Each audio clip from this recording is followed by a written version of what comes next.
If you were going to draw a picture of heaven, what would you put in it? Clouds? Angels. Christopher, if you were to draw a picture of heaven, what would you put in it? What? You know, of heaven? What would you draw if you were to draw heaven? Clouds? A pretty gate? The sun? All right. Stars. If I were to ask Jesus to draw a picture of heaven, his picture might look something like this.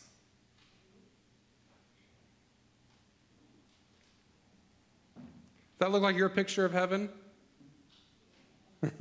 No. Jesus might draw a picture like this, if I asked him to draw a picture of heaven. Why do you think Jesus would draw a picture like this? Take a guess.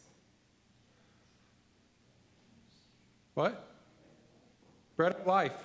Yeah, Jesus calls himself the bread of life. So maybe he drew a picture of heaven like this because he's the bread of life? Or else do you think Jesus might draw? If he were to draw heaven, he would draw this picture. Why do you think? Make a guess. Every guess is a good guess. Sharing? All right. So everyone there's something to share with everyone. Right? What? Communion. So maybe he's drawing it because there's a communion connection. All right. Think of anything else? Plentiful. Kind of reminds you of the feeding the 5,000, doesn't it? Yeah. All right. So could be a lot of reasons why Jesus would draw a picture of heaven like this, but this actually comes from one of Jesus' parables. And he says in the parable, he says, bread, when you're making bread, there's one key ingredient in bread that if you don't put that key ingredient in, all of this bread here, if you don't put that one key ingredient in, will come out looking like this. A little flat piece. And it tastes really thick and heavy and not that great in your mouth, honestly. When it's all flat like that, when it's Jesus, and what's the key ingredient that's missing here? Yeast. That's right. Yeast. Jesus said, heaven is like a loaf of bread, where if you put just a little bit of yeast in, just like a pinch, right? Just maybe a teaspoon of yeast, depending on how much bread you're making. And you put a little bit of yeast in and mix it in. It causes the whole batch of bread to rise up. And it changes everything throughout the entire batch of bread. Just a little bit. And the whole thing is changed and goes from this flat little thing to the abundance of bread we so much enjoy and love. Mary also has a picture of heaven. When Mary describes heaven, do you think she includes angels in her picture? You think so? So this is from the Gospel of Luke, and admittedly, an angel just visited her. But when Mary says, she says, my soul proclaims your glory, O Lord, and my spirit rejoices with you, for you've looked with favor on the lowliness of your servant and blessed me all my life through. And she says, you have cast the mighty down from their thrones and uplifted the humble of heart. You have fed the poor and filled them with good things and sent the rich away empty. Blessed are you always. Mary's picture of heaven, she says, the rich are sent away empty and the poor are filled. Is that your picture of heaven? It's different than what we normally think, isn't it? And I tell people, I say, now you have to understand, when Mary says the rich are sent away empty, okay? If I were to go to the food bank, to the food pantry and try to get food, what do you think would happen with me? I'd be sent away empty. I'd be sent away. Now, why would that happen? Because I got enough. I already got enough. They're going to be like, okay, so show me your income. And I'm going to be like, well, here's my income. They're like, you can afford food, okay? Go buy some at the market. It's fine. You've got the resources for it. We're here for all the people who don't have the resources for it. When Mary says, the rich are sent away empty, but the poor receive their fill, she's not saying because God cares about you and not about you, but because God, in God's kingdom, everyone has what they need. That is Mary's picture of heaven. That there isn't a ruler ruling over everyone else that is somehow better than everyone else. Or there isn't the 99% and the 1%, but everyone has what they need for life. So Jesus compares heaven to something that changes everything in all of creation. And Mary compares heaven to everyone having what they need. So John asks this question today. And the question's pretty simple. He says, Jesus, are you the one that we've been expecting? You know, that we've been waiting for forever? Or is it someone else? Are we looking for someone else? And first of all, John's the one who baptized Jesus. He should know, shouldn't he? He was there at the baptism. He should know if Jesus is the one, right? Like, he was sent by God for this exact purpose, preparing the way for Christ. And he baptized Jesus. He should know. He should know the answer. And yet even John, now this should make you feel kind of actually good in a way. Even John wasn't always certain. He had his days where he doubted. Are you really the one? Is it really you? Or should we be looking for another?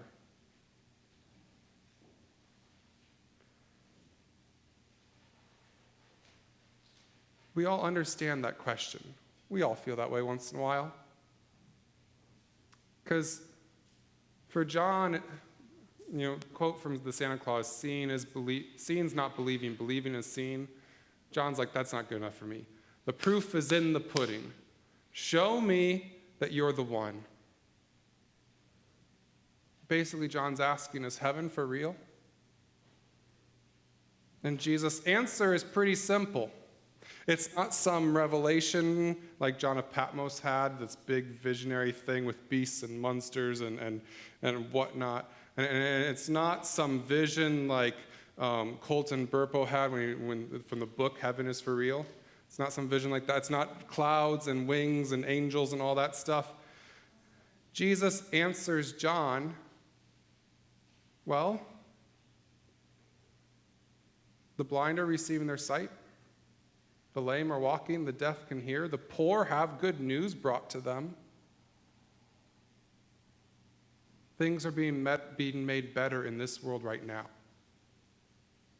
Things are being made better in this world right now. That's Jesus' answer to John. Things are changing here right now. Is heaven for real?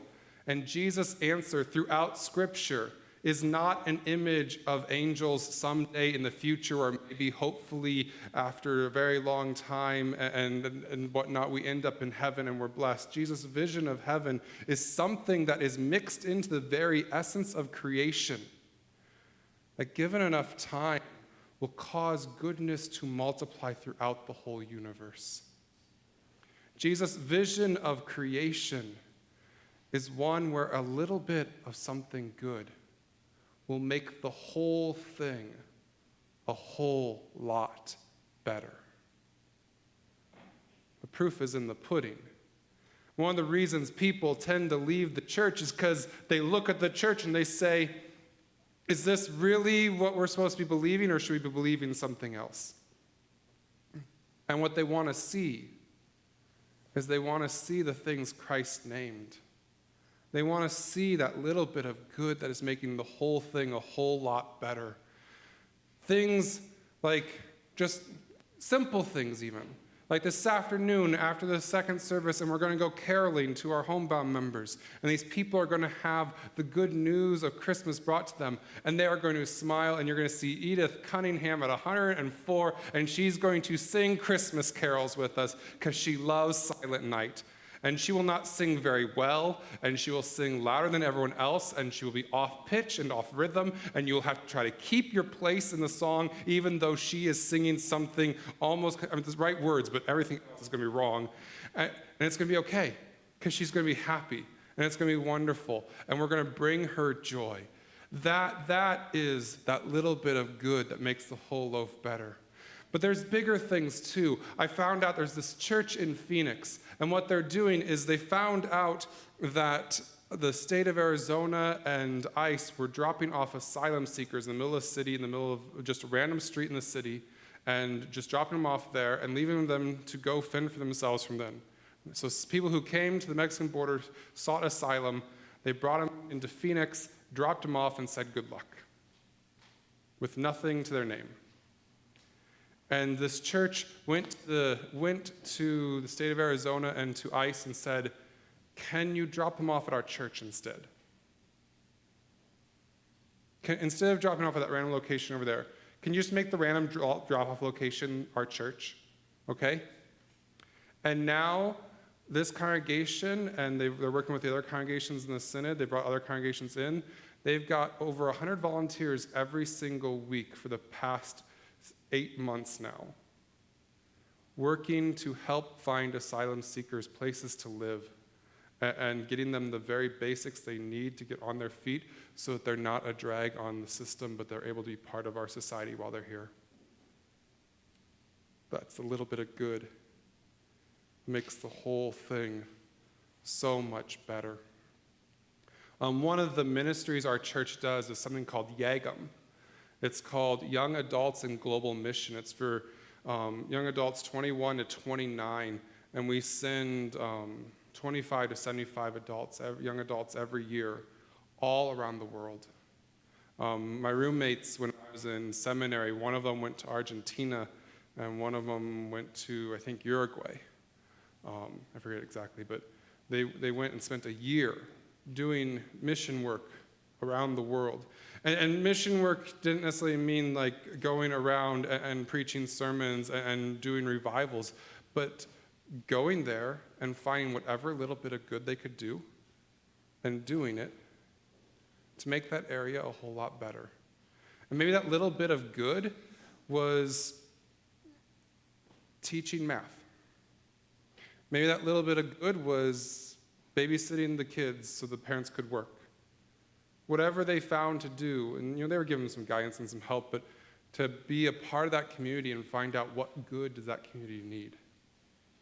My friend Aaron Decker, who's going to come and preach here in January one Sunday, and then he's going to lead the adult forum, and I recommend you go. He's going to talk about his time during the adult forum, his time in Myanmar. Aaron spent the last year as a seminary professor in Myanmar, and of the things that just like he said, baffled and wowed his students was when he led worship